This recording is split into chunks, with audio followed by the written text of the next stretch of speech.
The first inductee tonight has covered St. Louis sports since 1981 when he joined KMOX to co-host Sports Open Line.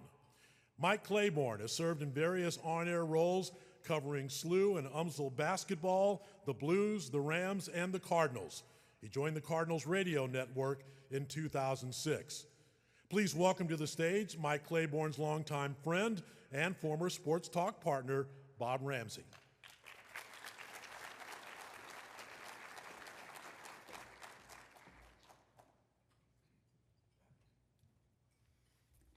Thank you, Art. It's great to see you again. The executives don't hang out with the talent like they used to, but it's good to see you anyway. I'm here to introduce Mike, so let me tell you a little bit about him and our relationship and how it you can see how it kind of forged who he became and why he's here tonight. I didn't meet Mike Claiborne until we did our first game together, 1986, St. Louis University Billikens basketball. We caught the wave of a SLU resurgence at just the right time. Coach Rich Grauer assembled a mostly St. Louis squad, including NBA first-round pick Anthony Bonner. Of course, I knew who Mike was already. His work on KMOX, in particular, his rapport on the air with Hall of Famer Bob Gibson, was already known as award-winning level broadcasting. What stood out immediately to me as we did our first game, basically as strangers, was the ease with which we meshed. That was all Mike. What wasn't a gimme was traveling with a new partner. In those days, you roomed together. So strangers rooming on the road, well, you generally either become best friends or sworn enemies. Fortunately, the former occurred for us. It was as if we had known each other our entire lives, and again, that's Mike. What really forged that professional and personal relationship was the night at the Larry Bird Hotel in Indiana, Terre Haute, Indiana. We ate there. Actually, it really came together after we ate. Food poisoning hit the both of us. We were in the same room. You get it. If you get a chance to talk to Mike a little later this evening, he can give you the details. I learned right away about Mike's character. The things that carried over to his work have been universally recognized by his peers and fans alike. Unfailing honesty, unwavering integrity, unmatched work ethic, foxhole loyalty, and, of course, his sense of humor. Mike started all sports radio in St. Louis and now has become a longtime member of the Cardinals broadcast crew, where he shines in multiple roles. A dream job that every baseball fan has, and Mike realized that dream through hard work and immense talent. And there's one other skill that Mike possesses that has served him well, his talent, and it is a talent, of being connected. There's no man on the planet that is connected to more people than Mike Claiborne. And I'm not talking about just in the world of sports. No, that's a given. He knows everybody in every sport. We did women's team handball together. He knew everybody. But if he doesn't know him, he's only 1 degree of separation away. I'm talking about musicians, movie stars, generals, spies, politicians. He knows them all. For instance, here's a perfect example. He may not know Kim Jong-un, but I guarantee you right now he can get Dennis Rodman on the phone. Mike has always given back to the community, has a fantastic family, adored by his daughters, and known by my kids as Uncle Mike. Let's learn a little bit more about Mike Claiborne. Who are you? That is a very good question. I'm finding out myself for the first time. I'm just a guy. I'm just a guy who was born in Missouri. Grew up listening to people like Harry Carey and Jack Buck and all the other great announcers before me, and found that this is something I wanted to do, and here I am. How did you get started in this great business of broadcasting that can really be one of the most frustrating businesses of all, but it can get a hold of you and you can't let go? It started when I was in college. I was working at the school newspaper, and the guy who ran the radio station basically said, you know, you talk so much, you ought to think about radio. And back then, you know, I was keeping track of stats and all that. So I had my own little radio show. It's called Sports of All Sorts. It was kind of like the Brent Musburger commentary every day. I'd have something to say. So one thing led to another, and I had a show, started doing color analyst work for the basketball and football team. And one thing led to another. So when I got back to St. Louis, I worked for a weekly called the St. Louis American. And Jim Holder was working at KMOX, and he and I would see each other at different practices. And so he said, hey, you ever thought about coming on KMOX? I said, yeah, every day. He said, why'd you like to come on? So he said, Now, what year was that? 1981, February 12th, 1981. I remember it because I was there at that time. Yeah. So I did that show. One thing led to another, and Bob Hyland, God rest his soul, saw something in me that I didn't even know I had. And I did that for a while, and then all of a sudden, I get the call from Mike Shannon. He says, hey, I've been talking to John Rooney. You ever thought about coming back to KMOX? Or coming back to baseball? I said, no. He said, why not? I said, well, nobody's asked me. He said, well, I'm asking. And because of you and Mike, I found myself here. That was 2006. I think it was like the last month of the season. Yeah, it was getting close, Yeah. and you came along at a good time for the ride. I showed up at the right time. But that was at KTRS, and then moved over to KMOX, and you're still doing managers' interviews and play-by-play, working with Ricky Horton and me, and it's a great atmosphere. We're all family. We spend more time with each other than we do with our families at home. We laugh. There's not a day we don't walk in and out of one of these booths and not have something to laugh about.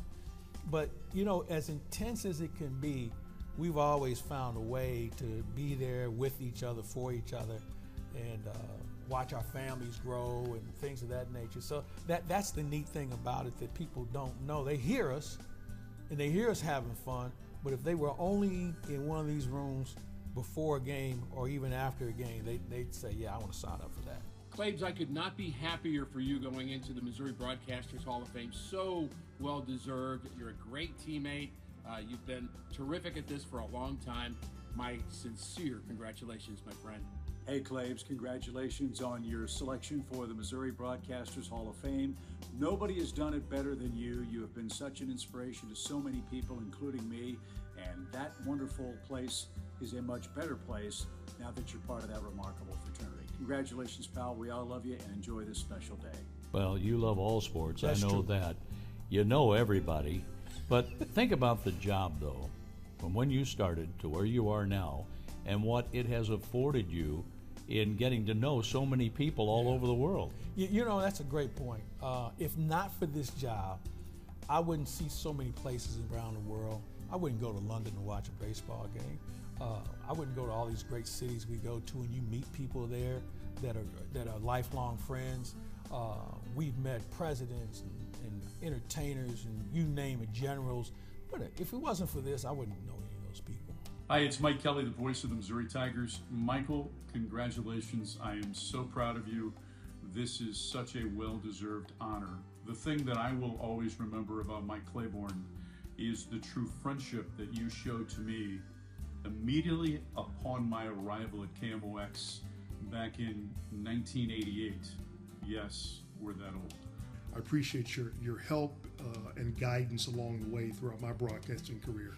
This could not have happened to a better guy. And again, look forward to celebrating this award with you.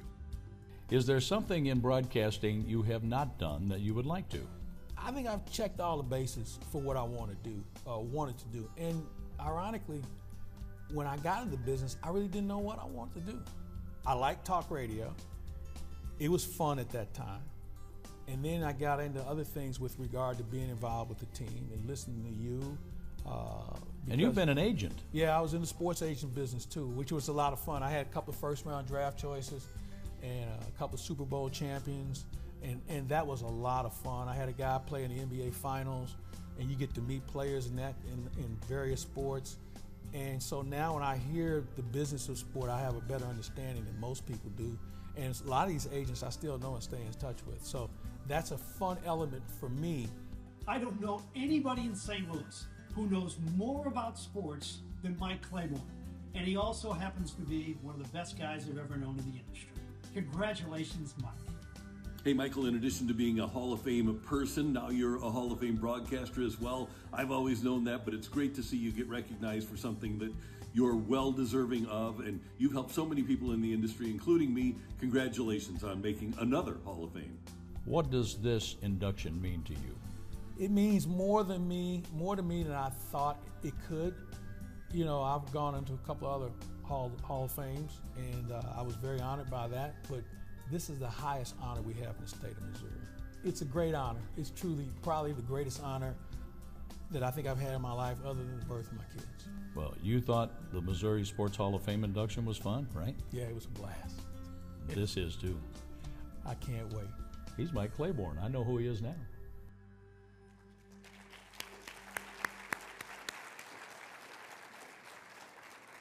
This is Mike's night, but it's a great night for me too, and it's an honor to introduce him for his induction into the Hall of Fame. Ladies and gentlemen, my best friend and one of the great broadcasters of our time, Mike Claiborne.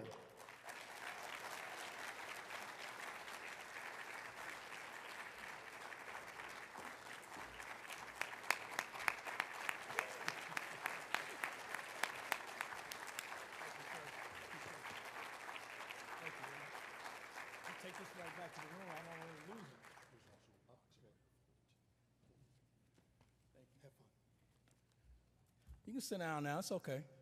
It's cool. Thank you very much.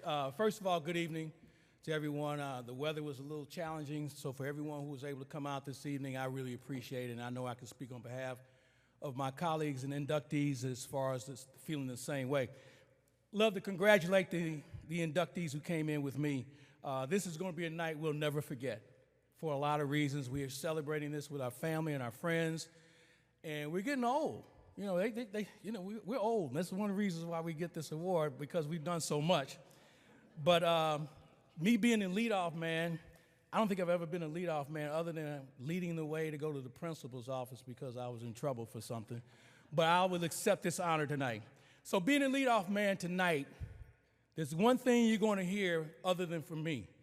I didn't do it by myself, because I'm sure my colleagues tonight will be able to tell you the same thing. And for me, I'd like to start off by thanking some people. We'll start with God, because if it wasn't for God giving me the gifts and the tools and the guidance to get where I am today, I wouldn't be here, period. Would not be here. My parents, when I told them that I wanted to get into broadcasting, and my dad was like, well, wait a minute, how much does that pay? You know, he wanted me to have a real job somewhere. And I told him what I wanted to do, and my parents were so supportive.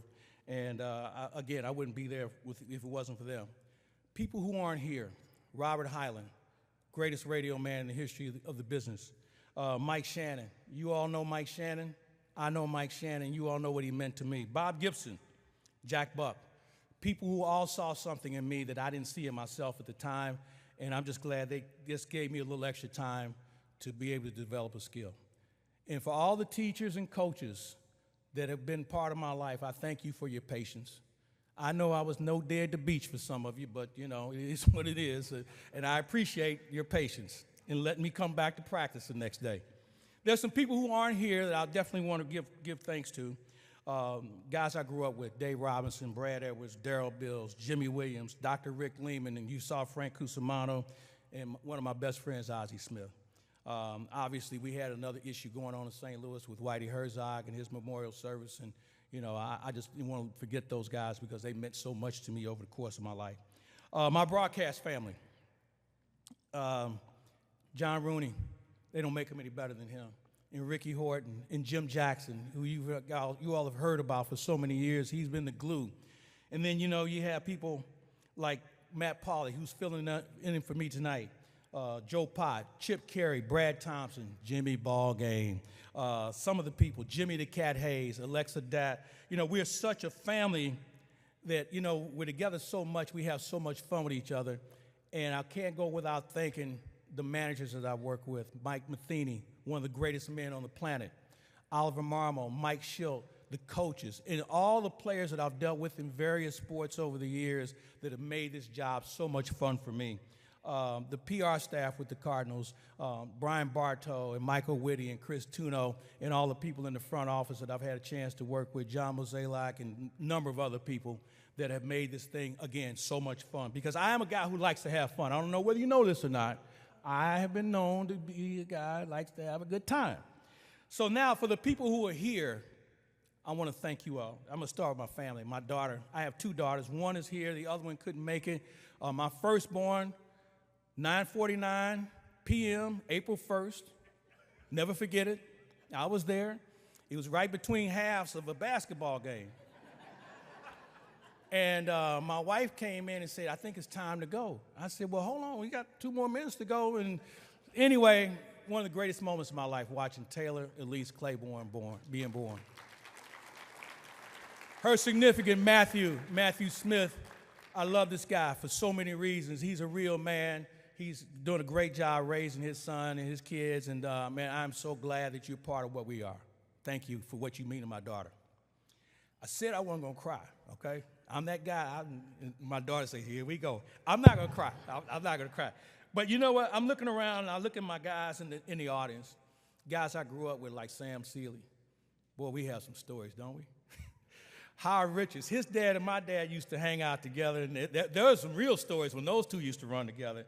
And you guys don't have any idea how much you guys mean to me. You know, when you have friends like Tony Sansone and Vernon Buckner and Andre Nelson and Shara and Susan, my little sister, it doesn't get any better because you all have always had my back when I wasn't sure. Steve Savard, one of the best teammates you'll ever have. Not going to do it. Not going to do it. One of the best people I've ever been around. And for you to be here, brother, means a lot. And we have some stories. We have some stories. I look around, I think about Steve and what he's meant to me. And this table right here, Steve Moore. How long we been together, man? A long time. We both had a lot more hair. But Steve Moore is one of the greatest radio people I've ever been around, but more importantly, he's one of the greatest friends you could ever have. Ben Boyd. I knew you when you were a pup, man, and you've grown up so much, man, and you were like my guy. Everybody loves Ben and his family. Joe Roderick, you and I have had so many good laughs together, and we work together. ClaibsOnline.com, in case you haven't seen it. You checked it out. You can check it out. Hey, somebody's got to plug it. And Dan Farrell, the great Dan Farrell. When you think about the Cardinals, you think about all the great players. This guy here was the face of this team. He was such a great leader. He's retired now, but he's meant so much to so many people in our business. And Dan, for you to be here, man, means more than I could ever imagine. So thank you for being here. All right, so I wanted to thank all those folks. And there are a lot of other people I really want to thank, but I don't want to be here all night, and I know you don't want to be here either. So we're going to get into the meat of this thing. You know, there's one other person I have to thank, and he introduced me. And when I think about him, I can't put it into words because there are no words to describe how much I love him. I love you, Bob Ramsey. You're my guy. Thank you. So let's talk about a few other things. I stand here tonight, and I'm deeply humbled by and profoundly grateful to accept this prestigious honor to be in the Missouri Broadcasters Hall of Fame. It's a big deal in our business. It's huge in our business. And I didn't really know until I started looking at the names. I'm like, okay, how the hell did I get in this thing? Okay? But I'm here, so I'm glad, I'm grateful. But I know it's something I'll always cherish. And, you know, for broadcasting, for me, it's a profession, of course, but it's a lifelong passion. I mean, you really want to do this, you have to want to really like it. You know, calling the highs and lows, it's more than anything that you can imagine, but for me, it's always been fun. I'll tell people, man, work hard at having fun. Because if you work hard at what you're doing and you have fun, mission accomplished, right?